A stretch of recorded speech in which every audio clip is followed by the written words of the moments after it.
everybody, and welcome back for another movie review with yours truly, Jimmy Baby. Today I will be going over, you guessed it, Black Panther, Wakanda Forever, the beautiful, marvelous, damn near perfect movie that it was. I will do my best. I don't think I will be able to do it justice though. That's how good I think the movie was. Just to get them out of the way real quick, I'm very bad with names when I've only seen things a few times, so I'm gonna go ahead and use this as my guide to get these names out there and let it be known how great of a job they did. Okay, first and foremost, 100%, Shuri. Letitia Wright is the actress who played her, was nothing short of spectacular in this movie. She had a very big shoes to fill here, and she knocked it not out of the park, into another atmosphere. That's how good of a job she did, and it needs to be recognized. Fantastic job. Nakia, she comes back in this movie, great. She does a very good job here. She plays her role again to perfection, which is the ongoing thing here with pretty much everyone in this movie. They all play their role to perfection, and that's why this movie comes across as so damn good. Okoye, love me some Okoye. Loved her in the first movie. I want to see more of her after this one. She stood out over everyone except for Shuri, in my opinion, and that was hard to do here, and she did it. Angela Bassett,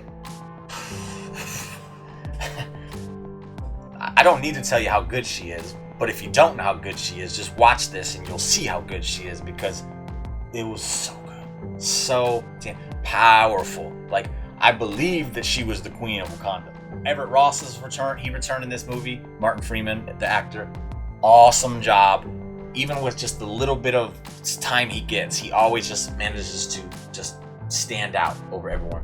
Really good job there. Dominique Thorne, who plays Riri Williams, the introduction of Ironheart in this movie, really good job, and she deserves her credit.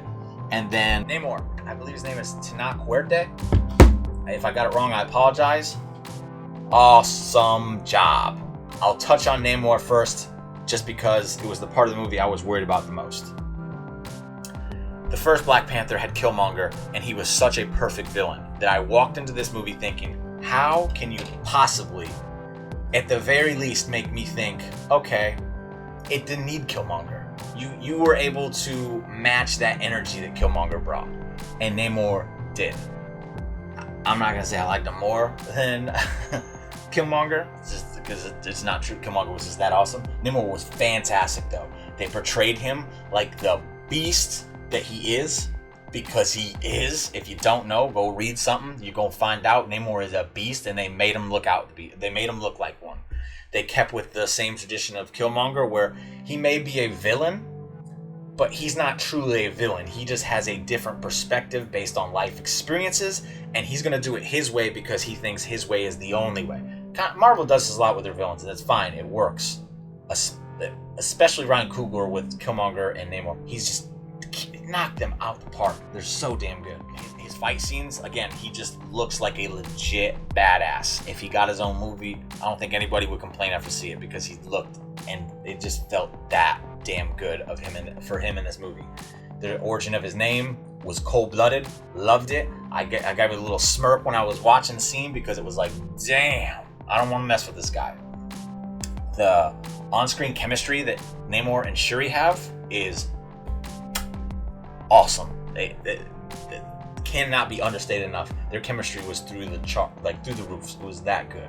So now we'll shift over to Shuri, who in the first 5 minutes, the opening scene in this movie, lets you know right out the gate, yes, T'Challa is gone. Black Panther is dead. Chadwick Boseman, rest in peace, is no longer with us. But Shuri is here to ensure that this franchise will continue, and you will have no issues with it. They don't pull your heartstrings here. They take one hand with a glove. They take the other hand with a glove. They wrap their fingers around that thing. They get an ironclad grip on it, and they yank them heartstrings. You are going to cry in this movie. Maybe once, maybe twice, maybe 6 times. That's how many moments there are in this movie that are tied to the movie itself, not the tragic death of Chadwick, again, rest in peace. They did a great job of really making you feel like it was T'Challa that passed, and that Shuri was feeling the emotions of that and fighting herself.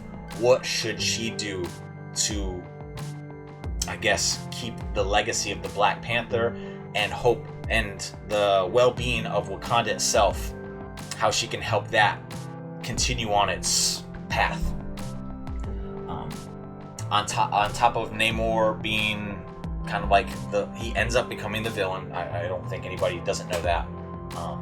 It was pushed because of, again, America and the rest of the countries just, they want their hands on vibranium and they're willing to do anything they can to do it. So they find some vibranium that's not Wakanda. That's how Namor gets introduced. And then that's how Riri gets introduced as well. And it all just kind of falls into place, and it's very organic. I love things that happen organically, and everything in this movie I felt like happened organically, including a scene in which Riri Williams, Shuri, and Okoye come together, much like the very heavily criticized scene in Endgame where all the women came together in the battle scene. It felt forced. This one didn't feel forced. What was happening in the movie, everything came together, and it was like, wow, that's really cool how they did that. Okoye, again, just so damn good. If it wasn't for Shuri, Okoye would be the standout performer in this movie. But Shuri, it cannot be understated how damn good she did. Because one slip up in this movie and people were going to crucify not only the movie, but her. You ruined the Black Panther franchise. That's definitely what was going to come here. And it didn't, because of how good she was. Her origin story, which is what I'm going to call Wakanda Forever, it is her origin story. It is my favorite origin story I've ever watched in the MCU, DCE, whatever, all the universes. It is my favorite origin story. It was just so damn good. The journey from her to just T'Challa's little sister to now the new Black Panther and Queen of Wakanda is so damn good. The fight scenes are better than the first movie. The overall movie is better than the first movie, and that's not a knock on the first movie. It's just facts. This movie is just done better. The story was more interesting. The emotional connection to certain things. I guess the first movie didn't get that because we were introduced a lot.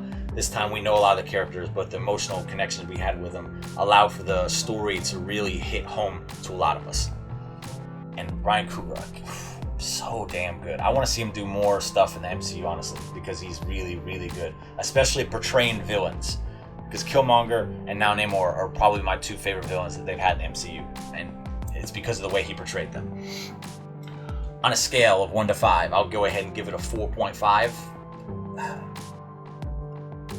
I don't want to give it a 5 because I've only watched it one time. It's a very real possibility I could watch this again tomorrow, and maybe next week, and then say, you know what, it deserves a 5. That's how good it was during my first viewing. I highly suggest it. If you don't enjoy this movie, then why are you watching movies? This is what movies are made for. This is the definition of how a movie should be. There was a little bit of comedy. The action was great. The emotional aspect of it was just the characters did their parts. Everybody's role that just felt important. I love the movie. I absolutely adore this movie. I gave it a 4.5. I only put Winter Soldier and Endgame above it. And with Endgame, I have a little bit of an extra emotional connection to that one. That's why I rank it so highly. I know a lot of people put Infinity War there, but you get the gist of what I'm saying. They've had almost 30 movies at this point, and this is the third best one in my opinion. And it could end up being first or second after multiple viewings. So with that, I hope you enjoyed the review. And if you did, make sure you hit the like button. Make sure you subscribe if you are not already, the Geek Buddy, because we're here to entertain you. And if you're not subscribed, you're not going to be able to watch other things that we do. So make sure you're doing that. Make sure you check out our other videos because we got a lot of good content. You like anime? Got you covered. Video games? Got you covered. Obviously, movies? We're right here. We got you covered. So make sure you subscribe. Keep tuning in, and If there's any other reviews you want to see us do, hit them up in the comments. I'll watch the movies when I get the time and I'll review them for you. That's what I'm here for. I love watching movies, so give me good ones. Don't give me no bad movies, unless they're hilariously bad. Then you can give me those too. I like reviewing those as well. So go ahead and get those in the comments and I'll see what I can do for you. But until next time, I will say goodbye. Thank you for watching, and Wakanda Forever. Peace.